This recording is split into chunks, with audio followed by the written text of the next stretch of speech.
এক ছিল ঘন জঙ্গলের ভেতরে লুকানো এক গ্রাম। গ্রামের নাম ছিল চন্দ্রপুর। অদ্ভুত ব্যাপার হলো, বাইরের কেউ এই গ্রামের কথা জানত না। মানুষগুলো সুখে শান্তিতে থাকত, কিন্তু একটা কঠিন নিয়ম মানতে হতো। সেই নিয়ম হলো, কেউ গ্রামের বাইরে যেতে পারবে না। গ্রামের মাঝখানে ছিল এক বিশাল পুরনো বটগাছ। গাছটার চারপাশে সব সময় কুয়াশা ঘিরে থাকত। লোকেরা বিশ্বাস করত এই গাছই তাদের রক্ষা করে। কিন্তু গ্রামের এক কিশোর আরিয়ান খুব কৌতূহলী ছিল। সে ভাবত, কেন আমরা বাইরে যেতে পারি না? বাইরে পৃথিবীকে কেমন দেখতে? এক রাতে পূর্ণিমার আলোয় সে চুপি চুপি বটগাছের কাছে গেল। হঠাৎ বাতাসে একটা ফিসফিসানি ভেসে এলো। যদি সত্য জানতে চাও, কুয়াশার ভেতর দিয়ে এগিয়ে যাও।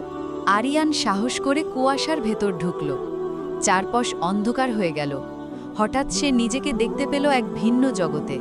সেখানে আধুনিক শহর, উঁচু দালান, গাড়ির শব্দ, অগণিত আলো। সে অবাক হয়ে গেল, কিন্তু শহরের মানুষটা তাকে চিনল না। তারা বলল, চন্দ্রপুর তো বহু বছর আগে হারিয়ে গেছে। ওই গ্রাম নাকি অভিশপ্ত। আরিয়ান স্তব্ধ হয়ে গেল। তাহলে কি তার গ্রাম আসলেই জাদুর ফাঁদে বন্দী? সে কি গ্রামে ফিরে গিয়ে সবাইকে মুক্ত করতে পারবে, নাকি চিরদিনের জন্য বাইরের পৃথিবীতে হারিয়ে যাবে? পুরো কাহিনী শুনতে চাইলে কমেন্টে জানান।